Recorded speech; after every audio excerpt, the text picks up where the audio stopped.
Cash One Pawn, Missoula's #1 pawn shop. You want money? We got money. You need money? We got money. We're cash. Do yourself a favor and make Cash One Pawn part of your online shopping habits. Cash One Pawn has an awesome online inventory, everything from firearms to power tools to speaker equipment to jewelry. Visit Cash One Pawn today. Cash One Pawn. 8720 Roller Coaster Road, CashOnePawn.com. Join Town Pump's Pump It Up Rewards Plus program and never pay full price for fuel again. Save 5 cents on every gallon every day at any Town Pump across Montana. Plus, earn and redeem points on your favorite in-store items to get free stuff with our clubs. Stop in and pick up a rewards card. Download the Pump It Up Rewards Plus app today. Or visit townpump.com/rewards to register and start saving. Town Pump. Right down the road. Pump it up. Oh, yeah. Big Set Breakdown, SkylineSportsMT.com. Kyle Hansen from MTN and Scripps Sports chiming in here. Kyle, what's up, man? How you doing? Thanks for being here. You bet. Yeah, thanks for having me. Fired up. I can't believe football's almost here, but we still have to wait 2 weeks for the Griz to get going. It's kind of weird, but yeah, super excited. You've been a concert aficionado all summer. What's been your favorite show that you've seen so far? Oh man, that's a tough question. Fresh off the Alabama Shake, so that's like Yeah, right now, right? for sure. That was kind of one of those ones where they were probably up there for Alabama Shakes. I thought Zootown was sick. I thought they pulled it off really well. Was really like pleased with that and like the acts that they brought that. So I think that was up there. You know, Brad Paisley, Black Keys, and Sierra Farrell, I'd probably say were some of the other great ones I've been to. Nice, man. Well, you did the whole gamut. You got to get it in before we get crazy with football, right? Totally. Yeah. And you were all in on My Morning Jacket too, which was sweet. Oh yeah, yeah. Those guys blew my mind. I went in totally blind and came out just like, wow. The thing that's crazy is though, listening to them like afterwards, it's not as good. Like it's good, but like it's not the same. Watching them live, I was like, I'll see these guys live every time they ever come back. They're awesome. Well, we talked about it with this guy. You've seen Paul Cawthon too, right? Yes, totally. So I feel the exact same way. Like Yes. I listened to his recordings and I'm like, it's okay, but then live, Right. he blew my mind. He was awesome. Totally. Well, and he's just such a psycho, and I just Oh, for sure. you just love it. He's such a spectacle. So the entry point here is Kyle's going to be joining us weekly throughout the season. We're going to just do quick hitting, short little podcasts just about what doesn't make it into the TV broadcast. Because he's the sideline reporter for all the University of Montana games, and I mean, obviously you do tons of prep. You're a reporter and an anchor in addition to your sideline gig, so you have multiple places to get a lot of your reporting out there. But I'm sure there's plenty of stuff that you put into game prep that doesn't get out there, right? So that's sort of the impetus here. Kyle will give us, I don't know, 10 to 15 minutes each week, and then Grace Lawrence, his counterpart who does the Bobcat sidelines, will also give us some feedback as well. So looking forward to it. But I mean, how much do you think you prep that doesn't make it onto TV? Quite a few. Yeah. I think I try to go into each game with between both schools because we, are up the middle. We try to do as like up the middle broadcast as possible within the Big Sky. And with the Griz, it's interesting because it's like, we'll have more of their games. And so there's more storylines, but the familiarity with the team is there. But I try to go into each game with about 10 to 12 hits potentially.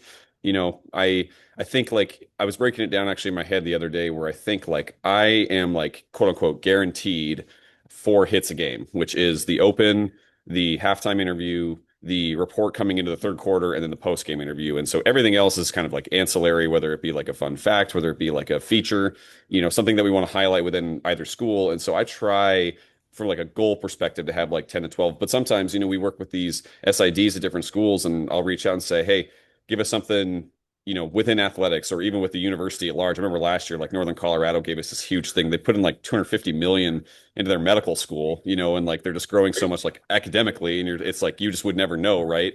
So, which is really cool to learn those things. So sometimes they'll send you these tidbits and they'll send you like a really long list of things they got going at the university, big events coming up, and that's really cool. So I try to go there, and then I think I've had games where I've had 5 hits. I've had games where I've had 14. It can just totally vary on the flow of the game, how the outcome's going. Obviously, the better games, they don't need me as much because, it's a good game. Just enjoying a good football game. So that's kind of where I kind of baseline set it for each of these games. Well, I'm a total nerd when it comes to like the stuff about schools. Like when was a school founded? What were they founded on? What was like the original name of the school and like what kind of school did they offer, because it used to be like you'd have the normal schools or whatever, and then there'd be like these military schools and these.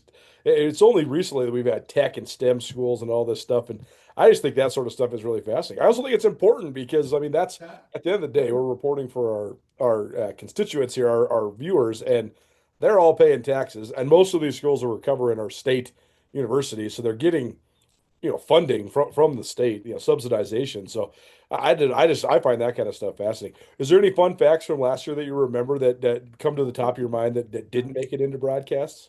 That Northern Colorado one was a big one because I Yeah. remember like getting that and they were just like, yeah, we're like building this like new medical school. Like the money that they were putting into like kind of on the academic side was so fascinating because it's like you look at like, to your point, like within the school, the Big Sky is just so unique in that regard where, I think it's what 7 states and so such varying levels where you have Montana State that are just the traditional state schools, but then it's like you have a Cal Poly that's in the mix and you have Northern Arizona, which is so different but so huge at the same time.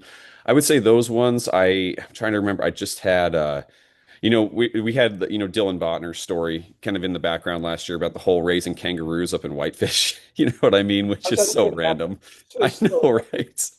And I was talking, his dad was actually at fall camp last week and I was talking about it a little bit. He was so nonchalant and casual about it. He was just like, yeah, that was just really fun with the kids. And I was like, what? He had kangaroos in Montana, man. Like, that's crazy. Couple of those, you get some good stories like that. I had one off the top of my head that I'm now blanking on a little bit, but those are the fun ones you get to a lot. And we've hit the John Madden Center pretty hard the last couple of years with Cal Poly. That's actually made the broadcast, and that's been fun to kind of like watch from like 2022 when we first talked about like them breaking ground to last year revisiting it, where it's like it's going to open, I believe, in January, which is kind of cool to see that progress. You've probably seen this evolve so much, and you've seen your own firm evolve so much. How has it changed? What's the ways that it's changed the most? Well, I mean, it's been a really exciting adventure for me. To go out on my own was a dream of mine for a long time, and we started very small. And as we started to expand, it allows us to do a lot more cases and more complex cases. And we isolate certainly to criminal cases and personal injury, but having the staff that I do to allow us to work and help people, it keeps me going every day. Tell me about the expansion. You have now two partners. Angie's been with you for a while, but now Abigail joins the team as well. So just tell me about how this has all been going. Really exciting about both of them, starting with Angie, who's came to us before she even started law school. And she's just developed into such an amazing attorney and person and friend, frankly. I can't be more happy with her and her results. She's such a hard worker and a fighter, and we're just so pleased to have her, carry the torch into the future. And then with regard to Abigail, another great story. She had interned for our office when she was going to law school, and then after she graduated, she did other things. And then we were really fortunate. It was a chance meeting at the courthouse, and everything just came together. And the timing was right for her, and the timing was right for us to bring her on. And she's been amazing. She is such a tough attorney, and she takes on very, very difficult cases, and her results are amazing. And it's just a perfect fit for all of us. The one part that is so challenging about your guys' job is, like you said, I mean, all the viewers are there for the game, and there's so much action within a game. So, you got the play-by-play guy doing this, and then the color guy doing this, and every once in a while they throw it to you. And I mean, it seems like it can get chaotic. That's one thing, though. You speak of John Madden. I mean, Marty Mornhinweg is like the John Madden / Ron Jaworski of the Big Sky Conference, right? He's got his Macho Man, Randy Savage voice going on. And I mean, I wish that people could. I know the people that listen to our ESPN radio show, they understand Marty's storytelling prowess. But I swear you could give him a TV broadcast, and if he just didn't talk about the game at all, he just told stories. I think that would get great ratings, man, because he just has stories for days and days and days and days. It's insane. And his like memory, his memory, his knowledge, it's just like he's forgotten. And I don't even know if he's forgotten it because he remembers so many of these things. And like he'll bring up something from like 1977 when I think he was like in high school or something. And it's just like, how do you remember these things? You know what I mean? Like I can't remember some of the stuff we did last year in football season, let alone, these details that he remembers. He's awesome. The other story I know, and you probably talked about this on your show, that I wanted to get in the broadcast, but we just couldn't quite find the right window, was Keelan White's coloring book, which honestly, still like looking around the landscape, was one of the more unique NIL deals that I think I've seen. And it was kind of cool, like how they got it done with his dad at like this university up in Canada. And like it was like, coloring book for NIL. I kind of like it. So it's those were some of the cool ones. And you're right with Marty. I mean, he could just tell stories for days and just fascinating guy. Yeah, the coloring book was awesome. Because Keelan White wasn't allowed to make NIL money because he's on like a student visa, right? So they had to be Yes. creative with actually how they were able to do that. And some of those pictures were actually Skyline Sports pictures. But he asked, and I said, "Sure, man, that's awesome. Like you want to use one of Brooks's photos, go for it." I also got to say, Keelan White is the favorite amongst my brother's household because his older boy went to camp and Keelan White was his coach 2 years in a row. And my nephew Ellis, he thinks that Keelan White is Spider-Man. Like he Yeah. thinks that he is an actual superhero Spider-Man that also plays receiver for the Griz. So that's one of the most fun parts about all this, though, right? Is seeing those guys interact. I talked to Adam Jones the other day too. He said, "Hey, that kids camp that I hosted with Taco Dollar, that was the most fun thing I've ever done in my life." Yeah. These kids are they think that they are like heroes in the most genuine way, and I love that part too. I'm sure you get plenty of those sort of stories that you're saving in the can too for broadcasts. It's cool, yeah, and like with Keelan especially too, one of the reasons he did it is because it was the kids camps. Like I remember he was just Right. like talking about those, and he was like, "That was so much fun." Like that's just what I felt like I connected with the most was doing the kids camps, and just such a cool and unique individual to be doing those things. So those are kind of cool when you get some of those stories that are just way more off field. Like what are they doing? Like some of these guys, like back to Dylan Botner, going to be going to medical school probably next year. It's just like just a genius. So and I'm kind of like you. I kind of nerd out for some of that stuff, and I'm just like that stuff's really interesting because I mean that's where they're going to have like more impact, after entertaining fans in sports. Well, it also just reminds me, I know it's like a common thing in the Big Sky to like dog on Northern Colorado because they've never had a winning season since they joined the league, 19 years ago, whatever. But at the end of the day, like sports are so fun, but they're also so fun because they don't actually matter. And Right. like if It's you have entertainment. you have a $250 million medical school, that's going to impact lives all across that entire region in such a positive way. So that's the other thing I always try to remind people like, yeah, Idaho State doesn't do very well in sports. It's also a great school. Like that's where Yes. a lot of the great people that come out of the state of Idaho get their, higher education. So there's more than just football. Wins and losses matter here. Kyle Hansen from KPAX Television, as well as MTN and Scripps Sports, joining us here on the Big Sky Breakdown, probably presented in part by our good friends at Aspen Sound. You need an automatic car starter with winter coming around.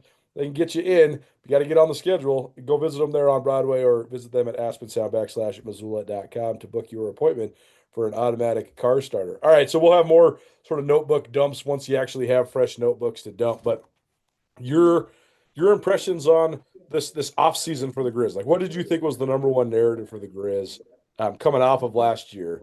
Because last year I think it's funny, the spin cycle always happens, and there's certain people in the Griz fan base, and there's even people on the coaching staff that are saying, well, we won 9 games last year, et cetera, et cetera. I think that most of us would agree that last year was a pretty big disappointment, especially coming off of a run to the national championship. And I mean, they lost 2 home games. That's something we hadn't seen in 7 years, and I think that's only happened like 4 times since Washington Grizzly has even been, a stadium. I think they've only lost 37 home games since that stadium was constructed almost 40 years ago. So rare to lose at home.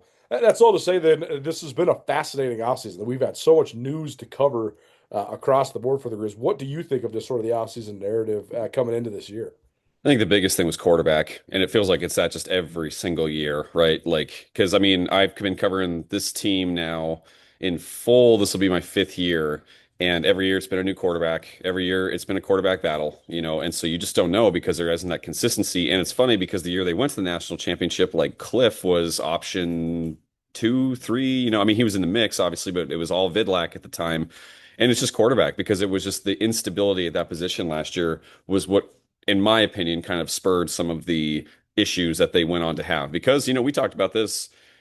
The defense, what was it, allowed like 150 points in 3 games of that stretch with Western Carolina, Eastern, and Weber, and then we're good. I mean, the Griz defense, to their credit, I thought gave Montana State one of their better performances in the Brawl of the Wild. Now, obviously, they got overblown, and eventually the Cats blew them out. But it's just like, at first, like the Griz defense didn't look completely overmatched, which I don't know if that would have been the case we were talking about earlier in the season. They improved, but the offense on the flip side regressed, and that to me was the quarterback, instability a little bit with Ayok getting hurt, and then like the kind of going back and forth with him and Fife. And so to me, that was the offseason narrative, because it's like, okay, are you going to pick a guy, stick with the guy, and let him ride the offense? Because the other narrative was these transfers they brought in. Every single guy they would announce these graphics, and you're just like, well, he looks legit. Well, he looks legit. Well, he looks legit. And so, but you always want to wonder how those transfers are actually going to fit. Because some of the guys last year looked legit too and didn't quite pan out. But like this year, you look at like your Diesel Wilkinsons, who I think is going to be a special safety. We've talked about Elijah Tolbert and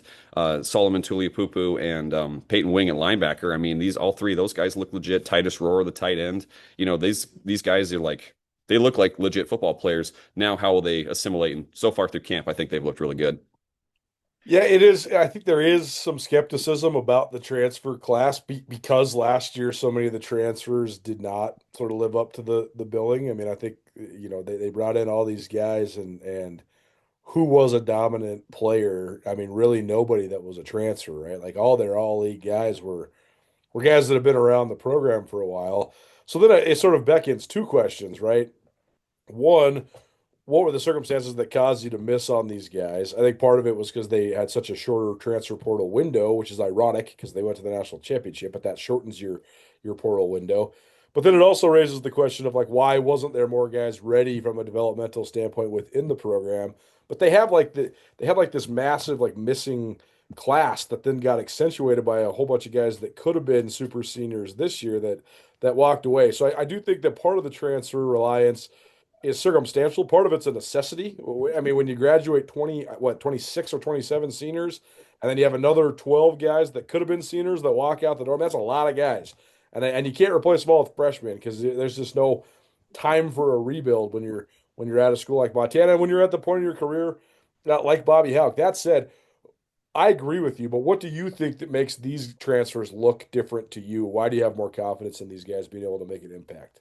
Honestly, energy for starters. It's just there's just a different feel. Which I mean, what's up? There's so much more energy. I totally agree. Yeah, and that's you can say energy, and I get like people could roll their eyes like, oh, who cares about energy? Yeah, maybe it won't matter, but like it does feel like they're like a little bit more kind of gung ho out of the gates. And you could look at last year's team, and maybe there was an element of burnout too. You know what I mean? Whereas like this group might not have that because they haven't been to the national championship. A lot of these guys, and some of them are in new schools, like looking to kind of prove themselves. And so the energy looks higher. The size and athleticism, especially on defense, I think is just like night and day from last year. Looking at how big these guys like, Tolbert and Tuliupupu are huge individuals. You know what I mean? And Titus Rohr at 6'7" is like an athletic 6'7" tight end. And so they kind of pass the eye test, and then you're out there watching practice and kind of watching them make plays. Doesn't feel like they're really missing a beat, and the fact that they are like working well with the guys who've been there. You watch Ayad out there throwing it to some of these guys, and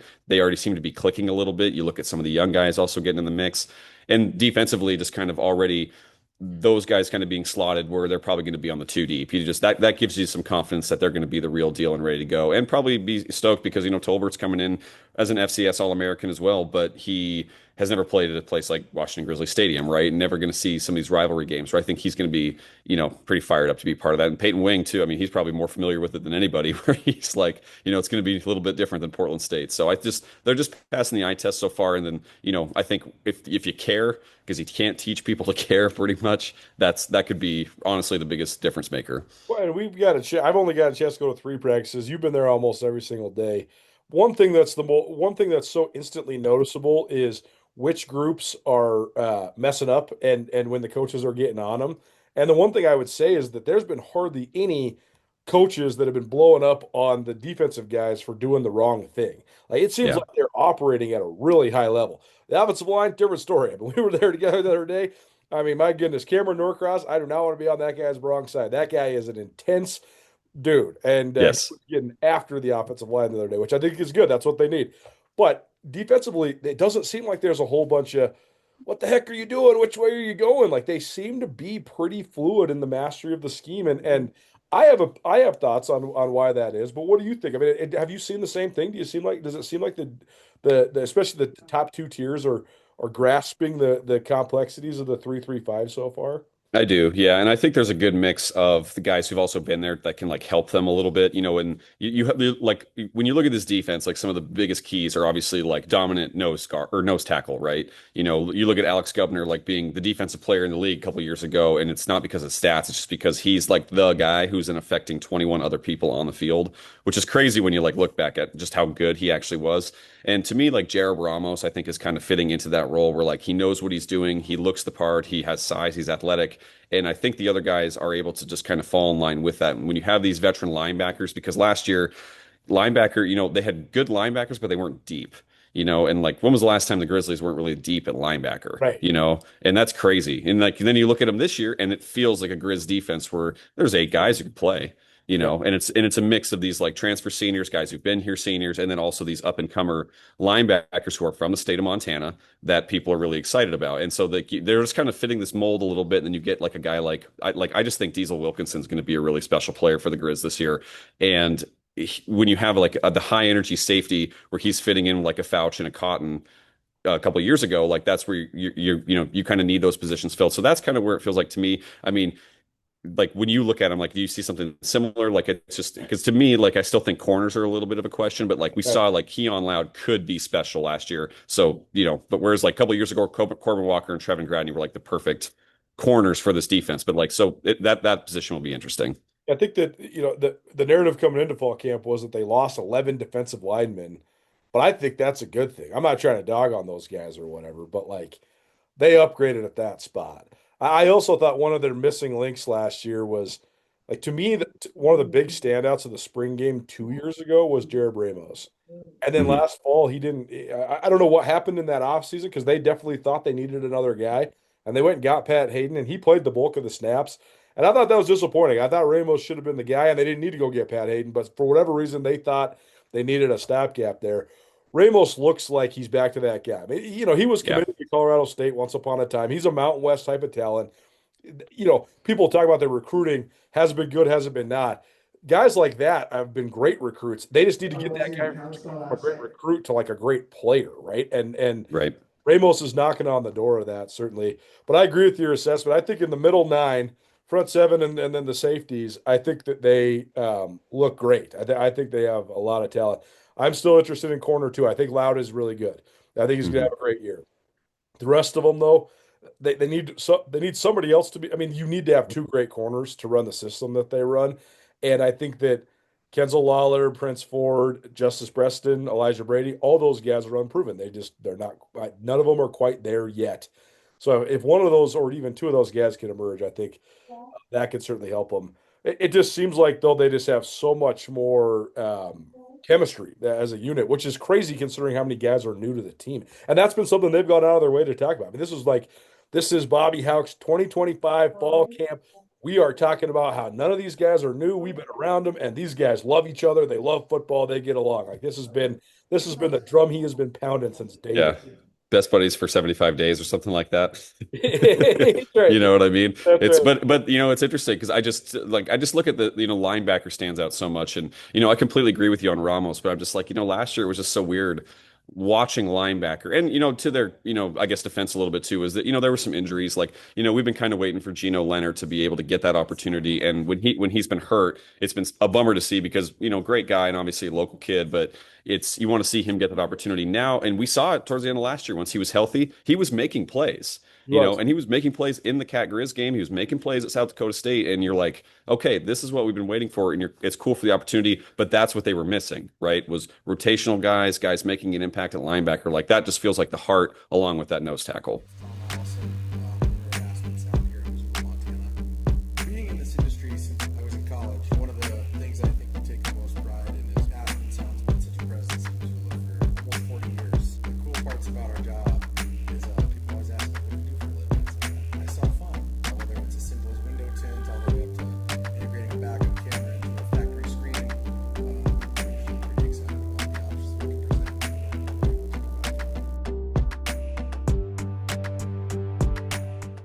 If you're on your way to or from a Griz game, there's literally no better place to go than the Press Box Sports Bar and Grill. It is the Griz fan headquarters in the heart of Griz country. They have a happy hour every single day between 4 and 6 p.m. with $3 drafts. They also have a full bar with great beer and wine selection, excellent food. Press Box Burger, the Smash Burger, delicious. They also have the best chili in the state of Montana. It's definitely the best place to pregame before Griz games. Swing into the heart of Griz country at the Griz fan headquarters, the Press Box Sports Bar and Grill, right next to the University of Montana campus. They also just had like a missing group last year at linebacker, right? I mean, like the Yeah. Chiefs were supposed to be Geno Leonard, and he was hurt most of the year. Carson Rostad, he got hurt so bad he had to retire. Mhm. And Genatone, I always want to call him Nick. Your boy. Yeah, Vince Genatone, Nick Genatone. I always get him mixed up because one of the Genatones went to school when I was at Montana, and then Yeah. but he transferred to Nebraska, and those were the guys that were supposed to be the twos, and then all the redshirt freshman guys, they weren't quite ready yet, so they just had like this missing tier. Well, now those redshirt freshmen are sophomores, and that's the Montana group, like Clay Oven and Hayden Opitz and Stevenson. yeah. Mm-hmm. But then they also have these frontline guys, and a ton of them. So I mean, that's the magic of the defense, right? Is when you actually really can roll 6 or 7 linebackers, stay fresh all the time. That's how they really just mess people up. Offensively, what have you seen? Everybody that I've heard of going to practice says Ayat looks better. I thought he looked good the other day when I was down there. Your evaluation of the progress he's made? I think Ayat looks good, man. I think he looks like he's kind of settling into his own a little bit, getting more comfortable. Because the first day of fall camp was rough, just to put it mildly. But part of that's also like you're getting out there with the guys again. You're kind of getting back in the mix. The defense, as we're just talking about, is good.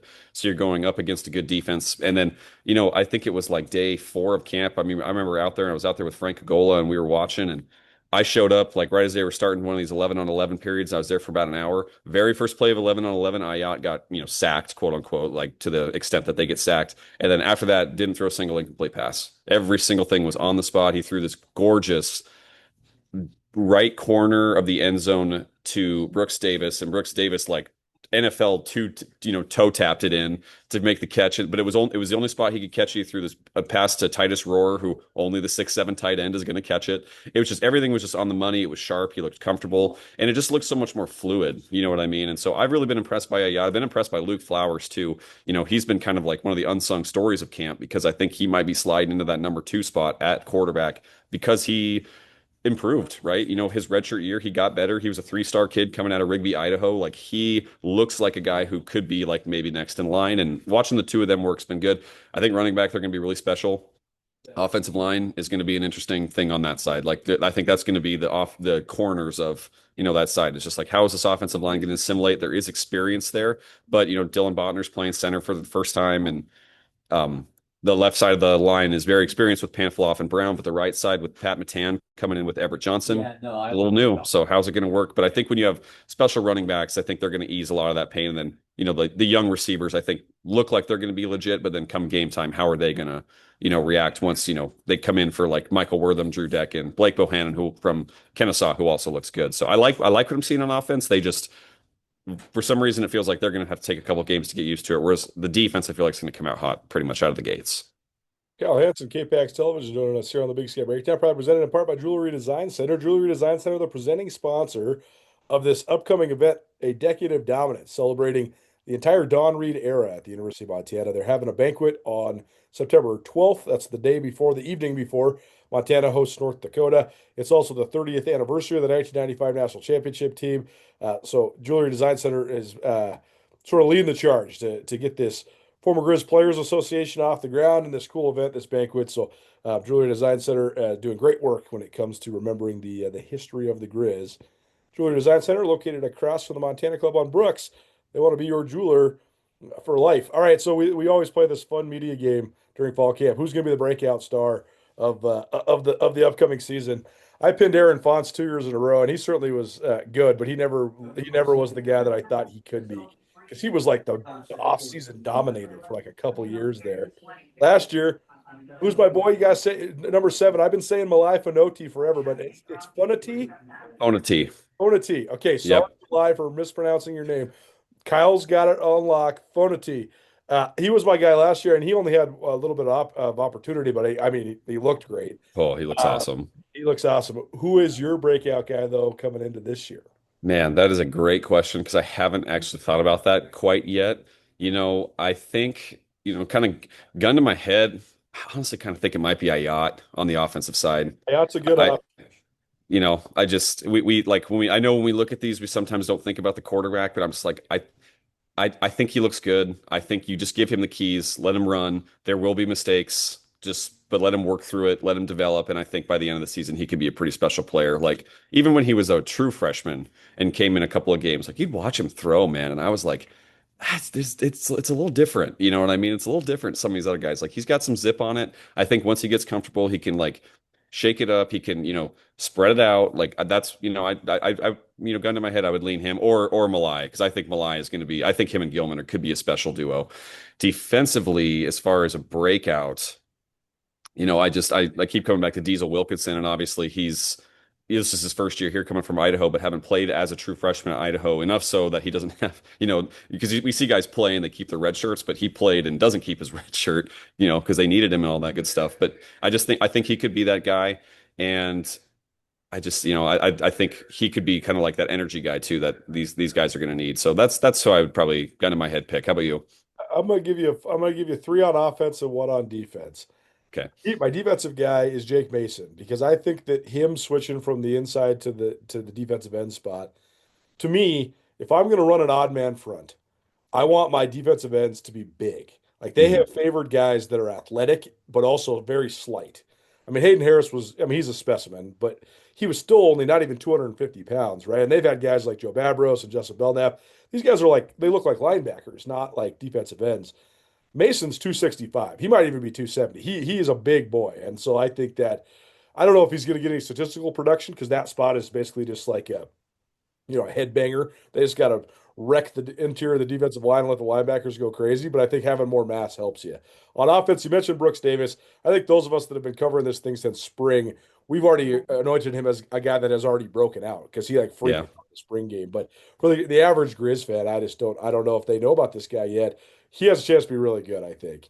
My second guy, I know that they're stacked at tight end, and they have three guys that are veterans in Evan Schaefer and Josh Gill as seniors, and Tyus Rohrer, who's a junior. I think Ian Finch could make some noise at tight end. I like that he has an atypical body. Like he caught a couple passes last year. He caught a touchdown last year. He's not close as big as those guys. He's only about 2. For that last one you just sent. But I think that his ability to sort of navigate it just has a smaller frame helps him. And the third guy, I have no idea if he's going to see the field yet. He's just flashed to me big time. If you have criticisms with the Griz recruiting, the one spot they can recruit, no question, is running back. They have such good running backs, and Hasheem Jones is the next one of those guys. I love that answer. That's so good. I don't know if he's going to play this year, but you look at him and you're like, oh, that guy's going to be good. Like you instantly, you're like, oh, that guy, because the point to entry is so much easier. It's not that. I mean, I'm not saying it's not hard, but it's an easier position to play. Get ball, see hole, run. Right. It's physical maturity that you need to have. Well, this guy's like 220 pounds already. Me and you were looking at him in practice the other day. I'm like, well, that guy's a grown man. He'll be good as soon as his number is called. So I don't know if he's gonna have a chance to break out, but I think he's a guy that Griz fans should be excited about. He's talented. I love that answer. No, 100% agreed because it's like you look at him and then you just go, okay, well, like say Gilman runs for 6,000 yards this year and then goes to the NFL or gets goes transfer somewhere else. You're like, yeah, but there's more depth. You know what I mean? Like there's a guy there, and to his credit too, another guy in running back room who I think kind of looks the part is Chase Cook, the Red Lodge freshman. You know what I mean? Yes. Does not look out of place out there. I think, he's kind of get some run there with Hasheem Jones. And I'm just like, he looks like a dude too. He looks physical. He's got size. And I love the Brooks Davis call because last year it was kind of like he was kind of in the mix, kind of like those linebackers you were talking about where you like kept hearing like, oh, we're really excited about LaKeldrick Bridges and Brooks Davis. We're really excited about Opitz, Oven, and Stevenson, but we got to wait for them to get their opportunity. And I think now that they're kind of going to be fully in the fold and in the mix, I think they're going to be special players. So great call. I mean, it's a lot. It's really exciting because of how many new players they are. Like, last year was cool because it was a lot of good dudes and like guys you and I have covered for a long time, both their high school careers and the college. And it was, they were fun to have them here. But this year's kind of exciting because it's like I just feel like I'm meeting someone new every day, and there's just excitement because there's unknown, right? I mean, they could be, 6-6 team, but it's like it's the unknown is what makes this season so exciting, I think. What is a jewelry design center? JDC is a family-owned business with deep roots in Montana. Why Montana? Because this community made us. Made us family, made us artisans, made us believe in love, made us hometown heroes. Because this community made us shine. Why Montana? Because Montana is home. One sec. So let's start with, how would you characterize the real estate market currently in both Missoula and Western Montana?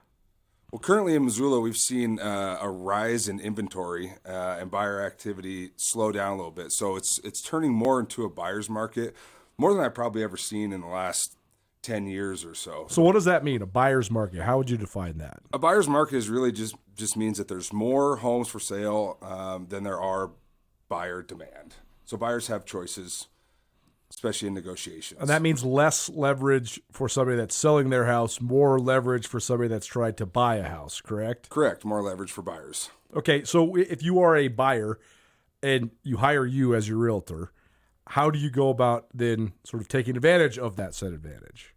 Well, right now you have the upper hand in negotiations, right? And first we start with the CMA and get a value and see where that price falls in, or where the value is for the buyers. And then there's other things that we can negotiate, such as like seller concessions to help buy down the interest rate, or give you a temporary break or relief on an interest rate to help with that monthly payment. That's where a realtor with your expertise comes in, right? Because you're great at the negotiation part of this. Yeah, exactly. You want someone that's been in the business a while, that's seen the fluctuations in interest rates in different markets, and has also great partners within the industry, such as lenders.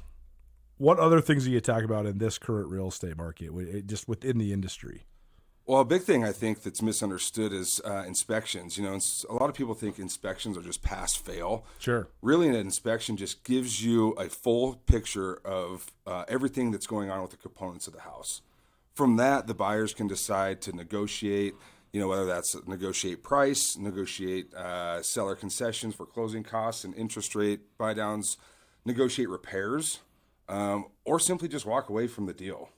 So if people want to find out about that and other listings that you have, how do they find them? Best way is just get a hold of me by phone, 406-544-9794. Okay. Shout out Town Pump, keeping us fueled up all season long. I'm going to Eugene, Oregon for Montana State's opener next weekend. Going to get there on behalf of Town Pump. Appreciate them for their continued support. One of the longest standing sponsors of us here at Skyline Sports. All right, last couple things for you.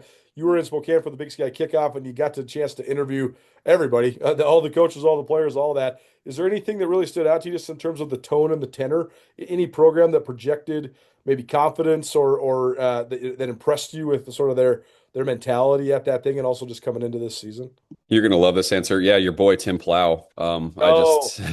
My guy, anytime I get a chance to talk to him, I think he's great. Even last year meeting him for the first time, it was just one of those things where you met him and you were just kind of like, yeah, this guy gets it. He's good. Totally. He's awesome. I mean, I'm not, this is not an ageism comment, but most of these coaches that we deal with, you're like, yeah, you're awesome, but you could also be my dad. Tim Plow, you're like, you're my friend. You could be my friend. You are my age. You are in your 30s. You're a cool dude. You probably go surfing. You love concerts probably. I was about to say, he was at Alabama Shakes last night. You know what I mean? Right. He was totally be at Alabama Shakes, having a good time, wearing a backwards hat, and being a cool guy. That's awesome. It's so true. He's like the new generation of coaches. 100%. And they lose a lot at Davis, especially on offense. I mean, you lose a guy like Land Larison and you just don't know. So but when you listen to him talk and some of the guys coming in, obviously they're going to roll with this freshman at quarterback. I think it's going to be really exciting. And I think they just kind of get it, Then two programs that I'm very excited to watch because I think a breakthrough could be coming for them is NAU is, I know, a hot pick for a lot of people. And I really enjoy listening to Brian Wright. I think he's really smart. I loved last year talking to him for the first time and his vision for the resources NAU has, which is a lot more than people realize, and that he was wanting to utilize those in their location and build the fan base, because there is a fan base down there in Flagstaff and people are excited. I'm really excited to see what he does in year two when he gets a Ty Pennington back and some of these linemen. And I think NAU just could be kind of in the mix. But the other team I'm really excited for, because I think it might be kind of a special year for them, is Idaho State. And I love talking to Cody Hawkins. I think same thing, kind of like Tim Plow. Like, I think he's the right guy for the job, high energy, has the right vision. He's the right guy for that job. You know what I mean? I always forget this number, but I don't think they've been in the playoffs since like 1983 or something like that. Or 83 is when they won the national championship, and 84 they made, it was one of those things. And those were the guys that kind of stood out to me, because it felt like they were kind of exuding that confidence. And Idaho State brings back a lot more than people realize, and they've been competitive in big games the last couple of years. I mean, almost beat the Griz 2 years ago after the Griz lost to NAU. So I'm excited to see what those guys do, and they stood out to me the most as, like, those potential dark horses. And I don't think Idaho's going to miss a beat with Thomas Ford Jr. I think they're going to be in the mix. I do think Brennan Marion's also going to be a good coach for Sacramento State in their last year here in the Big Sky. And they bring in a lot of transfers, so you never know how that's going to mix out. But I do like, there's young blood, fresh faces, and I'm going to miss our guy Andy Thompson, of course. But I was very impressed with those guys as well.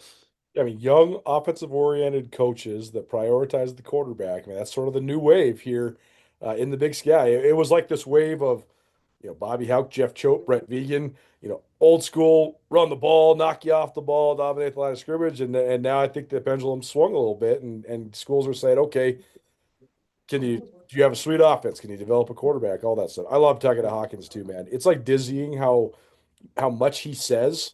Like, he is like the anti these coaches that won't talk about any sort of scheme or detail. Like, he will literally break down his whole thing and be like, this is the plays I'd run here and blah, blah, blah. When you're trying to follow him, you're like, you're a football genius, and I can't even possibly keep up with you. Oh, it's awesome. You can tell he's a good teacher, though.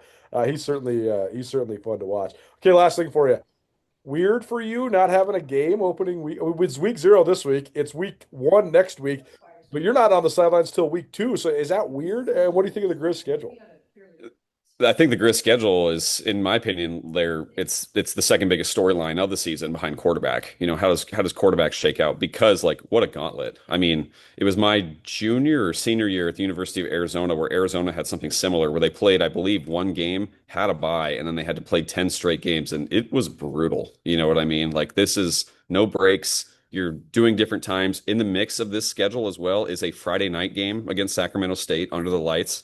And so the schedule's gonna be tough, but not too weird for me. I'm definitely one of these guys who tries to cling on to summer as much as possible. I'm excited for some of these week 0 games that are gonna be happening, and be able to kind of sit back and relax week 1 and just enjoy watching football happen. And our first game is gonna be in September 6th, which I'm really excited for. So not too weird, just kind of enjoy it, and the ease into it's nice, because 12 straight weeks for the Griz, and college football means 12 straight weeks for us. So you know what I mean?